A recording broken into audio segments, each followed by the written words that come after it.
Disons merci au pasteur Kassa pour cet enseignement très riche, très instructif.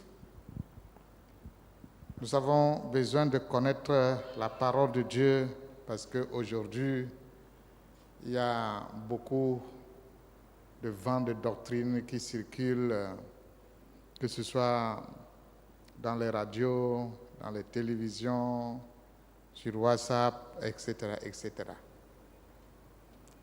Je crois qu'il a déjà répondu à certaines questions. Mais j'aimerais revenir sur une ou deux questions. Il y avait aussi une question qui n'était pas répondue au sujet du docteur.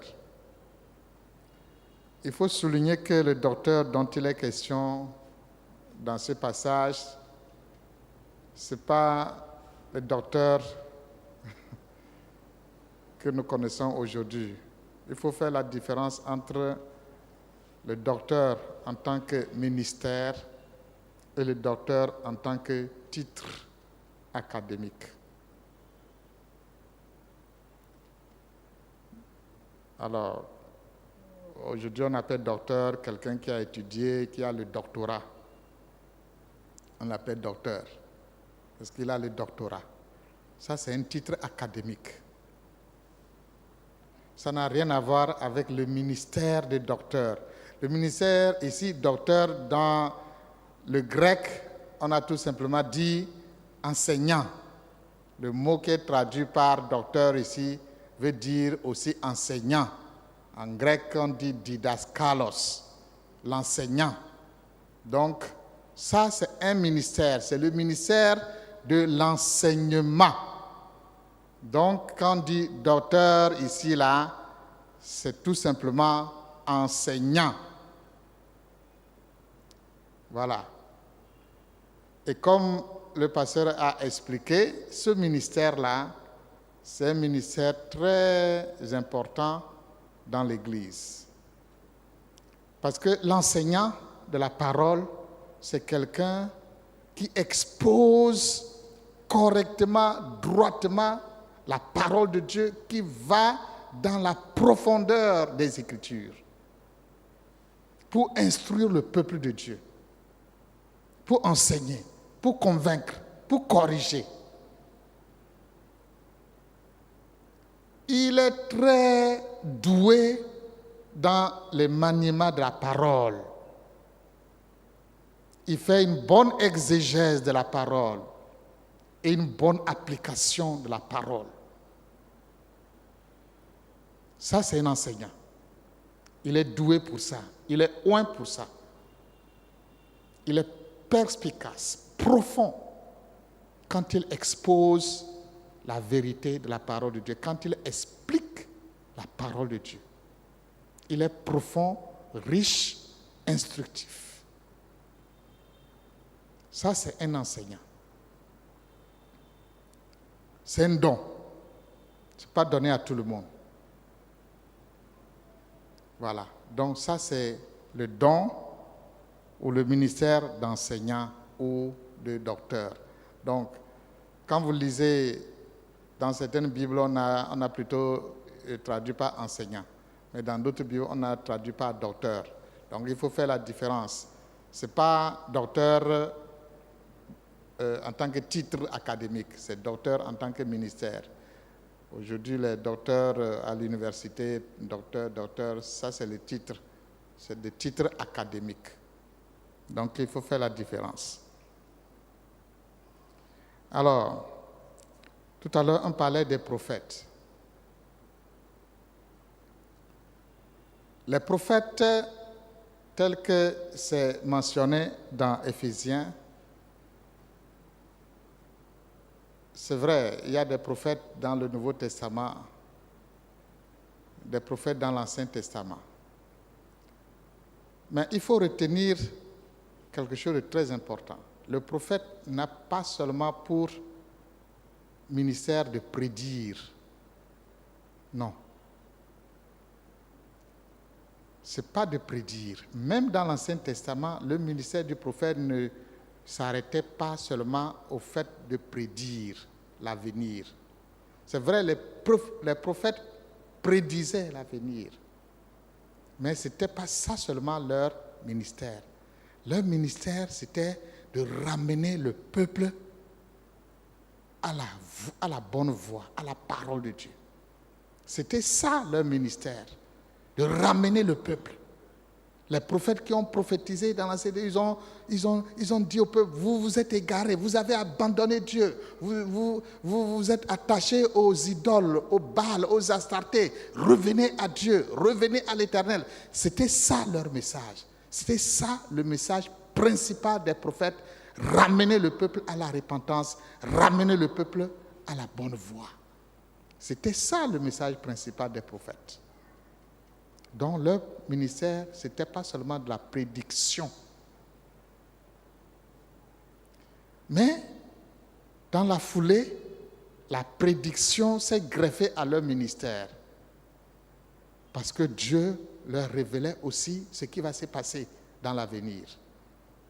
Ça, c'est la prédiction. Donc les prophètes prédisaient aussi l'avenir. Et pour prédire l'avenir, il faut bien sûr un don de connaissance. Donc c'est là, le don de connaissance était accordé aux prophètes pour qu'ils prédisent l'avenir. Parce que personne ne peut connaître l'avenir si ce n'est par un don de connaissance. Un troisième aspect de leur ministère, c'était de dire, ça aussi c'était le don de connaissance, c'est-à-dire de dire ce qui se passe ou ce qui va se passer dans la vie des individus. C'est en ce sens que les gens consultaient les prophètes. Quand vous lisez la parole de Dieu, vous voyez, les gens vont consulter le prophète. Par exemple, Saül, quand il cherchait les années, son serviteur a proposé, mais il y a un prophète là-bas, allons le consulter. Il y a un roi, il était malade, il a envoyé des gens aller consulter un autre Dieu. Et un prophète les a rencontrés et dit, mais est-ce que c'est parce qu'il n'y a pas de prophète en Israël que tu vas consulter un autre Dieu? Donc, les gens consultaient aussi les prophètes. Et les prophètes leur disaient ce qu'ils devaient faire. Quand il y avait une situation, on recherchait les services du prophète pour venir, pour dire la parole de Dieu. Qu'est-ce que Dieu dit de faire dans telle situation? Aujourd'hui, on a aussi des prophètes, mais leur ministère n'est pas exactement le même que les prophètes de l'Ancien Testament. Aujourd'hui, les prophètes, leur ministère, comme ceux de l'Ancien Testament, c'est d'appeler les gens à revenir à Dieu. Comme le pasteur vient de le dire, c'est des prophètes, ce sont des prédicateurs, comme on le disait, comme on dit souvent entre griffes, puissamment oints, qui sont capables de prêcher la parole de Dieu, de ramener le peuple à la bonne voie, de pousser les gens à l'action.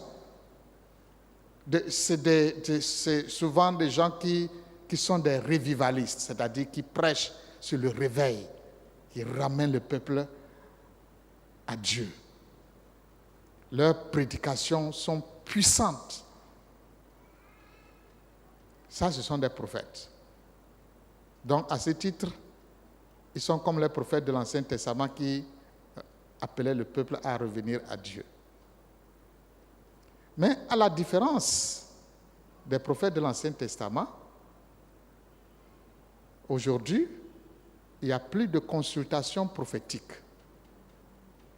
Les consultations prophétiques, comme je viens de dire pour les prophètes de l'Ancien Testament, il y a des gens qui consultaient le prophète. Quand quelque chose ne va pas, on dit « allons consulter le prophète ». Ou parfois on les appelait les voyants. Allons consulter le voyant.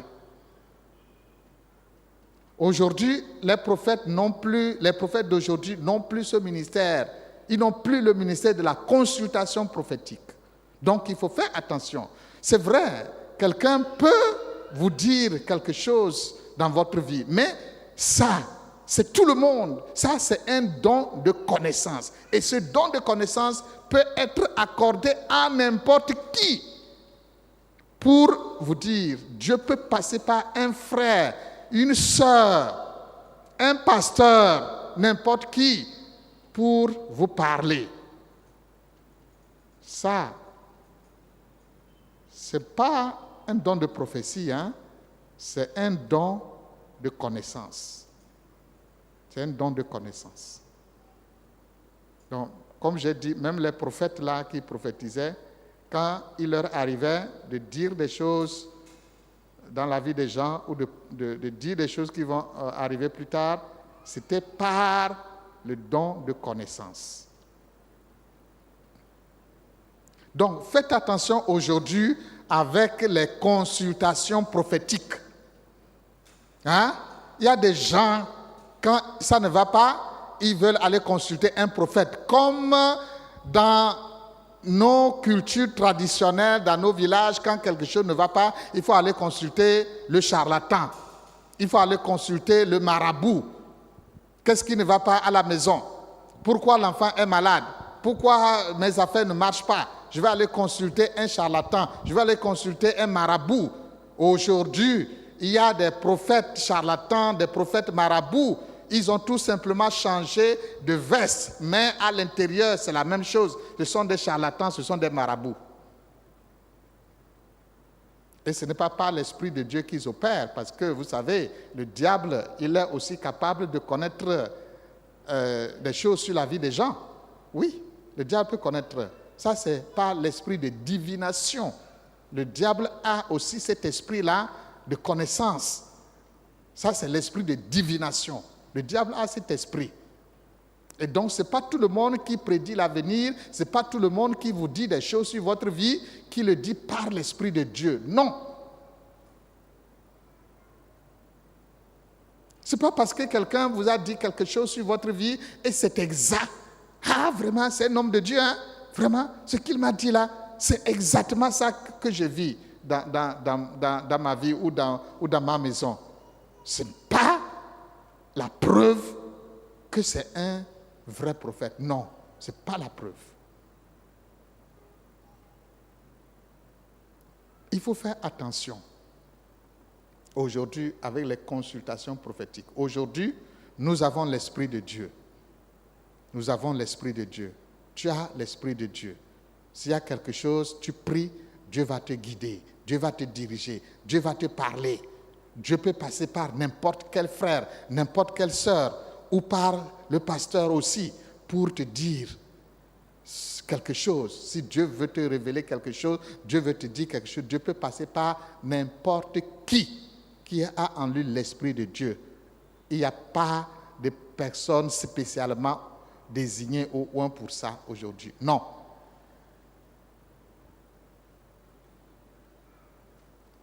Le pasteur peut être utilisé pour ça. Dieu peut utiliser le pasteur pour ça. Mais Dieu peut utiliser aussi quelqu'un d'autre pour ça. Donc, faites attention aujourd'hui avec ces soi-disant prophètes qui font des consultations prophétiques. Certains le font même à prix d'argent. Oui, vous allez pour consulter le prophète, vous vous alignez. Comme quand on va pour consulter un médecin, et puis les gens vont à tour de rôle. Tu paies les droits de consultation. Et le prophète te dit tout ce qui ne va pas dans ta vie. Il te prescrit ce que tu dois faire. Mais non. Mais non. Et les chrétiens courent. Ah, c'est un homme de Dieu, hein? Il est puissamment oint. Qui vous dit que ce n'est pas l'Esprit de Dieu qu'il dit ces choses? Il y a des gens qui vont vous dire, donne-moi, et tends ta main, je vais voir. Et puis regarde dans ta main, et puis il te raconte des histoires. Qui vous dit que ce n'est pas l'Esprit de Dieu? Il faut faire attention avec les consultations prophétiques aujourd'hui. Non. L'Esprit de Dieu est répandu sur toute chair aujourd'hui. L'Esprit de Dieu est en toi. Tu as l'Esprit de Dieu. Et tu pries, Dieu va te parler. Tu pries, Dieu peut passer par ton pasteur pour te parler, pour te guider. Dieu peut passer par un frère, par une sœur pour te parler. Dieu peut te parler directement à toi-même. Donc, n'ajoutez pas foi à tout esprit qui dit des choses et puis on dit, ah vraiment ça c'est... Non, pas forcément. Au sujet de l'évangéliste, le pasteur a bien dit cela, les évangélistes, c'est des gens qui ont la passion des âmes. Quand eux ils prêchent, c'est évangélisation. Presque tous leurs messages sont des messages d'évangélisation. Parce que c'est ça qui brûle dans leur cœur. C'est leur passion. Ils peuvent prendre n'importe quel passage de la Bible et prêcher sur l'évangélisation, sur la repentance. C'est là leur passion. Et ils ont du succès. Parce que quand ils prêchent, comme c'est un don, les gens sont touchés, les gens se convertissent. Oui. Ils sont très bien quand il s'agit de rassembler les gens. Mais comme le pasteur dit, ce n'est pas des personnes qui sont capables de prendre soin. Parce qu'une chose est de rassembler les gens, une autre est d'en prendre soin.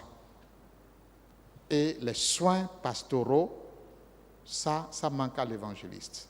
C'est pourquoi il y a aussi des pasteurs ou bergers, qui sont capables de donner des soins pastoraux aux membres, sont capables de s'occuper des membres, d'enseigner les membres, d'encadrer les membres et d'aider les membres à grandir.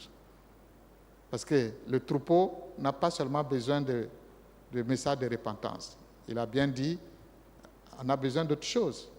Hein? Un enfant, il n'a pas seulement besoin, comment dit-on, hein, de lait maternel. À un moment donné, le lait maternel ne suffit plus. Si c'est ça seulement, quand un enfant a 1 an déjà, le lait maternel ne lui suffit plus. S'il va vivre seulement sur le lait maternel, il va devenir cochacor, il va mourir. Parce que ça ne répond plus, ça ne suffit plus. Il lui faut de la viande, des protéines, il lui faut, je ne sais pas quoi, des vitamines, il lui faut beaucoup de choses, hein, une alimentation équilibrée pour qu'il puisse grandir correctement, de façon équilibrée. Or, l'évangéliste, lui, n'a que le lait maternel, pour ainsi dire. C'est pourquoi le pasteur disait qu'il n'arrive pas à garder les gens parce que à la fin, à terme, sur le long terme, ils ne savent pas comment encadrer, comment nourrir, comment garder les gens. Donc, chacun a son don. Et ces dons-là, comme il a dit, ce sont des dons ministériels. Ce sont des dons accordés aux serviteurs de Dieu appelés à plein temps. Voilà. C'est pourquoi, quelquefois, quand on nous donne des fiches à remplir pour les élèves pasteurs ou bien pour le renouvellement des grades ministériels, on demande quel est ton ministère. Est-ce que c'est enseignant? Est-ce que c'est évangéliste, etc., etc. Parce que souvent l'image que j'utilise, c'est un peu comme chez les médecins. Hein? Quand vous prenez les médecins, tout le monde est médecin, n'est-ce pas? Mais parmi les médecins, il y a des spécialités, n'est-ce pas? Hein? Il y a les ophtalmologues, il y a les chirurgiens, il y a quoi encore? Hein? Les dentistes, les rhinos, il y a toutes ces spécialités-là. Mais ils sont tous médecins. Ils sont tous médecins. Voilà. C'est un peu comme ça. Parmi les pasteurs, on est tous pasteurs. Mais il y a un don qui prédomine chez chacun, chez chaque pasteur. Il y a un don. Parfois, c'est pas tranché, ça ne veut pas dire que il y a un peu parfois il y a un peu de ces dons-là chez les gens. Mais à la fin, il y a un don qui prédomine. il y a un don qui prédomine. Soit pasteur, soit enseignant, soit évangéliste, soit prophète, soit ceci, soit ceci. Il y a un don qui prédomine les autres. Et ça, c'est ça son don. Et quand on exerce, on grandit là-dedans. Voilà. Ok, je pense qu'on va s'arrêter ici. Merci beaucoup. Et on va prier. Merci pour ce temps d'enseignement de la parole. Que ton nom soit béni, Seigneur Dieu. Nous prions que tu continues de nous éclairer. S'il y a encore des zones d'ombre, Seigneur Dieu, que tu continues de nous instruire, d'éclairer ton peuple, afin que, Seigneur Dieu Tout-Puissant, ton peuple soit affermi dans la connaissance de la vérité. Seigneur Dieu, que l'Église soit affermie, Seigneur, et que nous ne soyons plus des enfants emportés à tout vent de doctrine, mais que nous puissions croître de façon équilibrée dans la foi. Que ton nom soit béni. Raccompagne ton peuple dans le nom de Jésus. Amen. Merci, que Dieu vous bénisse.